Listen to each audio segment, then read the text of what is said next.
आप सभी को एग्जाम नैनो के ऑफिशियल यूट्यूब चैनल में हार्दिक स्वागत है। आने वाली परीक्षाओं में आदित्य L1 टॉपिक से प्रश्न जरूर पूछे जाएंगे। इसी बात को ध्यान में रखकर इस इम्पोर्टेंट क्लास को डिजाइन किया गया, जिसमें थियरी के साथ 20 मोस्ट इम्पोर्टेंट MCQ भी दिया गया है। आशा करते हैं ये सेशन आपको पसंद आएगा। सेशन पसंद आने पर लाइक, शेयर एंड सब्सक्राइब करें एग्जाम नैनो यूट्यूब चैनल को। आदित्य L1 सूर्य का अध्ययन करने वाला पहला अंतरिक्ष आधारित भारतीय मिशन होगा। अंतरिक्ष यान को सूर्य पृथ्वी प्रणाली के लाग्रेंज बिंदु 1 L1 के चारों ओर एक प्रभामंडल कक्षा में रखा जाएगा, जो पृथ्वी से लगभग 1.5 मिलियन किमी दूर है। L1 बिंदु के चारों ओर प्रभामंडल कक्षा में रखे गए उपग्रह को सूर्य को बिना किसी आच्छादन ग्रहण के लगातार देखने का प्रमुख लाभ है। ये वास्तविक समय में सौर गतिविधियों और अंतरिक्ष मौसम पर इसके प्रभाव को देखने का अधिक लाभ प्रदान करेगा। अंतरिक्ष यान वैद्युत चुंबकीय और कण और चुंबकीय क्षेत्र संसूचकों का उपयोग करके फोटोस्फीयर, क्रोमोस्फीयर और सूर्य की सबसे बाहरी परतों कोरोना का निरीक्षण करने के लिए 7 नीतभार ले जाएगा। विशेष सहूलियत बिंदु L1 का उपयोग करते हुए 4 नीतभार सीधे सूर्य को देखते हैं और शेष 3 नीतभार लाग्रेंज बिंदु L1 पर कणों और क्षेत्रों का यथावस्थित अध्ययन करते हैं। इस प्रकार अंतर्ग्रहीय माध्यम में सौर गतिकी के प्रसार प्रभाव का महत्वपूर्ण वैज्ञानिक अध्ययन प्रदान करते हैं। आदित्य L1 नीतभार के सूट से कोरोनल तापन, कोरोनल मास इजेक्शन, प्रीफ्लेयर और फ्लेयर गतिविधियों और उनकी विशेषताओं, अंतरिक्ष मौसम की गतिशीलता, कण और क्षेत्रों के प्रसार आदि की समस्या को समझने के लिए सबसे महत्वपूर्ण जानकारी प्रदान करने की उम्मीद है। आदित्य L1 मिशन के प्रमुख विज्ञान उद्देश्य हैं: सौर ऊपरी वायुमंडलीय, क्रोमोस्फीयर और कोरोना गतिकी का अध्ययन, क्रोमोस्फेरिक और कोरोनल तापन, आंशिक रूप से आयनित प्लाज्मा की भौतिकी, कोरोनल मास इजेक्शन की शुरुआत और फ्लेयर्स का अध्ययन, सूर्य से कण की गतिशीलता के अध्ययन के लिए डेटा प्रदान करने वाले यथावस्थित कण और प्लाज्मा वातावरण का प्रेक्षण, सौर कोरोना की भौतिकी और इसका तापतंत्र, कोरोनल और कोरोनल लूप प्लाज्मा का निदान, तापमान, वेग और घनत्व, CME का विकास, गतिशीलता और उत्पत्ति। उन प्रक्रियाओं के क्रम की पहचान करें जो कई परतों क्रोमोस्फीयर, बेस और विस्तारित कोरोना में होती हैं, जो अंततः सौर विस्फोट की घटनाओं की ओर ले जाती हैं। कोरोना में चुंबकीय क्षेत्र टोपोलॉजी और चुंबकीय क्षेत्र माप, हवा की उत्पत्ति, संरचना और गतिशीलता। आदित्य L1 नीतभार। आदित्य L1 के उपकरणों को मुख्य रूप से क्रोमोस्फीयर और कोरोना सौर वातावरण का निरीक्षण करने के लिए ट्यून किया गया है। यथावस्थित यंत्र L1 पर स्थानीय पर्यावरण का निरीक्षण करेंगे। ऑन बोर्ड कुल 7 नीतभार हैं, जिनमें से 4 सूर्य की सुदूर संवेदन करने वाले और उनमें से 3 यथावस्थित प्रेक्षण करने वाले नीतभार हैं। भारत के लूनार मिशन चंद्रयान-3 की सफलता के बाद इसरो ने 2 सितंबर 2023 को भारत के महत्वाकांक्षी सौर मिशन आदित्य L1 के सफल प्रक्षेपण के साथ एक महत्वपूर्ण उपलब्धि हासिल की। सूर्य हमारे सौरमंडल का सबसे निकटतम तारा है।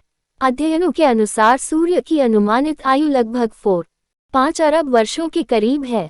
पृथ्वी से सूर्य की दूरी लगभग 150 मिलियन किलोमीटर है। सूर्य पर कई वर्षों से दुनिया भर के वैज्ञानिक अनुसंधान चला रहे हैं, लेकिन अब तक कोई खास जानकारी हासिल नहीं की जा सकी है। सूर्य का अध्ययन क्यों आवश्यक है? इसरो द्वारा दी गई जानकारी के अनुसार सूर्य निकटतम तारा है और इसलिए इसका अध्ययन अन्य तारों की तुलना में अधिक विस्तार से किया जा सकता है। सूर्य का अध्ययन करके हम अपनी आकाशगंगा के तारों के साथ साथ विभिन्न अन्य आकाशगंगाओं के तारों के बारे में भी बहुत कुछ जान सकते हैं। सूर्य एक अत्यंत गतिशील तारा है, जो हम देखते हैं उससे कहीं अधिक फैला हुआ है। ये कई विस्फोटकारी घटनाओं को दर्शाता है और सौर मंडल में भारी मात्रा में ऊर्जा छोड़ता है। यदि ऐसी विस्फोटक सौर घटना को पृथ्वी की ओर निर्देशित किया जाता है, तो ये पृथ्वी के निकट अंतरिक्ष वातावरण में विभिन्न प्रकार की गड़बड़ी पैदा कर सकती है। विभिन्न अंतरिक्ष यान और संचार प्रणालियां ऐसी गड़बड़ी से ग्रस्त हैं और इसलिए पहले से ही सुधारात्मक उपाय करने के लिए ऐसी घटनाओं की प्रारंभिक चेतावनी महत्वपूर्ण है। सूर्य पर विभिन्न तापीय और चुंबकीय घटनाएं अत्यधिक प्रकृति निर्मित हैं। इस प्रकार सूर्य उन घटनाओं को समझने के लिए एक अच्छी प्राकृतिक प्रयोगशाला भी प्रदान करता है, जिनका सीधे प्रयोगशाला में अध्ययन नहीं किया जा सकता है। 1. आदित्य L1 मिशन की लॉन्च तिथि क्या है? The 14th of August 2023, the 23rd of August 2023, the 2nd of September 2023, the 22nd of September 2023। Uttar C। स्पष्टीकरण: इसरो ने सोमवार को घोषणा की कि आदित्य L1 का प्रक्षेपण 2 सितंबर 2023 को सुबह 11:50 बजे IST पर होगा। 2. आदित्य L1 मिशन क्या है?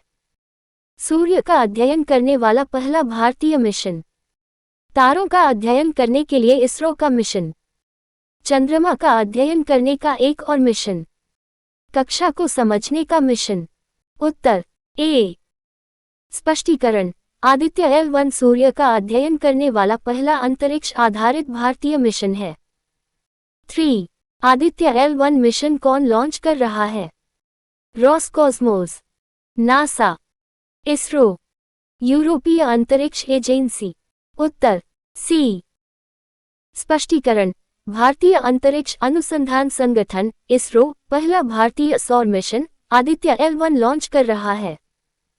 4. आदित्य L1 मिशन के तहत अंतरिक्ष यान कितनी दूरी तय करेगा? 3. 5 million kilometre, 4. 5 million kilometre, 2. 1 million kilometre, 1. 5 million kilometre. अंश D।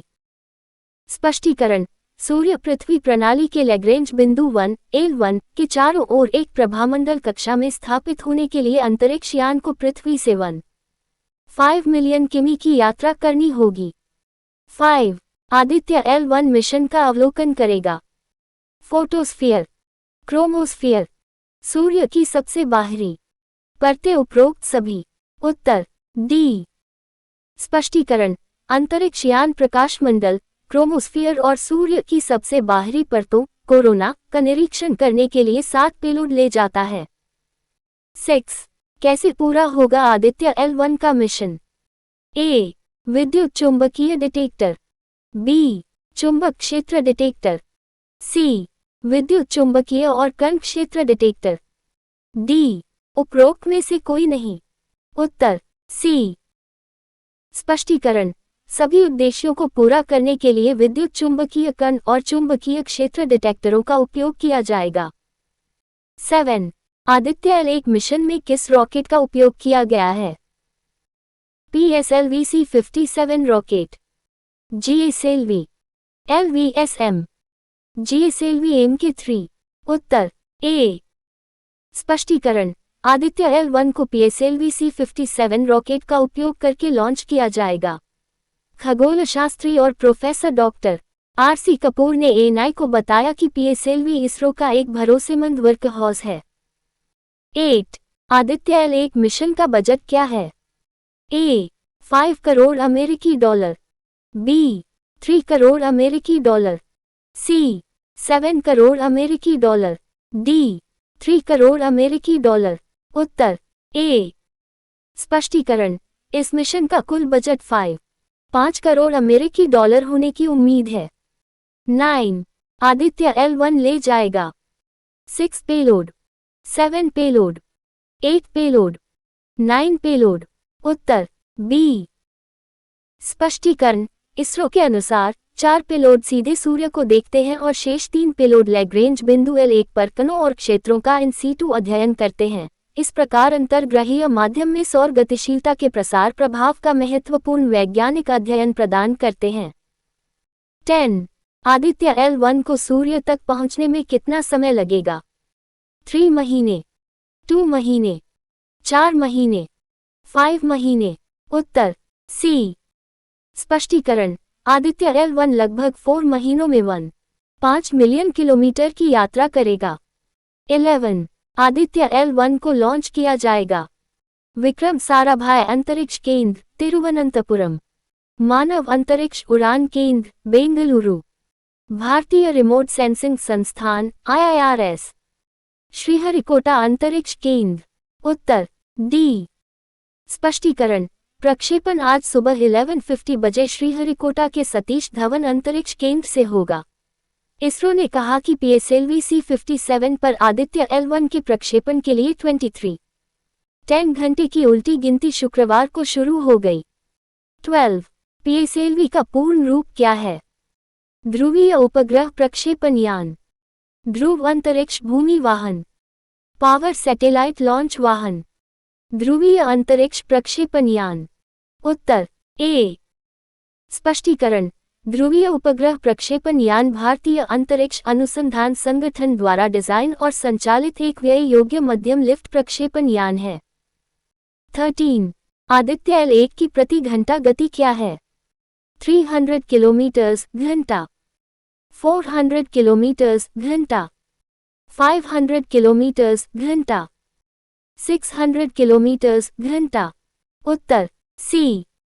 स्पष्टीकरण, आदित्य को L1 बिंदु तक पहुंचने के लिए 125 दिनों में 5 मिलियन किलोमीटर की दूरी तय करनी है।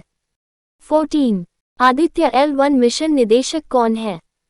ए. सोमनाथ, बी. निगार शाजी, सी. ऋतु करधल, डी. के. सिवन। उत्तर बी। स्पष्टीकरण, तमिलनाडु की निगार शाजी आदित्य L1 मिशन की परियोजना निदेशक हैं। 15. श्रीहरिकोटा में इसरो का अंतरिक्ष केंद्र स्थित है।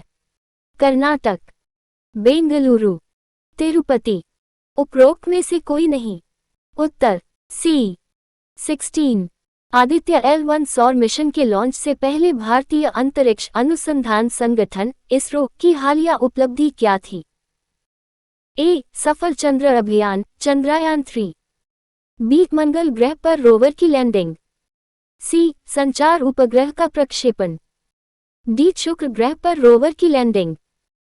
उत्तर अ. सफल चंद्र अभियान चंद्रयान 3। 16. आदित्य L1 के लॉन्च से पहले उल्टी गिनती की अवधि क्या थी? ए. 12 घंटे, बी. 40 घंटे, सी. 48 घंटे, सी. 28 घंटे। उत्तर बी. 40 घंटे। 17. आदित्य L1 के प्रक्षेपण के दौरान ध्रुवीय उपग्रह प्रक्षेपण यान PSLV ने किस तट से शानदार उड़ान भरी? ए. पश्चिमी तट, बी. पूर्वी तट, सी. उत्तरी तट, डी. दक्षिणी तट। उत्तर बी. पूर्वी तट। 18. आदित्य L1 के प्रक्षेपण के दौरान PSLV की सबसे लंबी उड़ान थी? ए. लगभग 23 मिनट, बी. लगभग 63 मिनट, सी. लगभग 83 मिनट, डी. लगभग 52 मिनट। उत्तर बी. लगभग 63 मिनट। 19.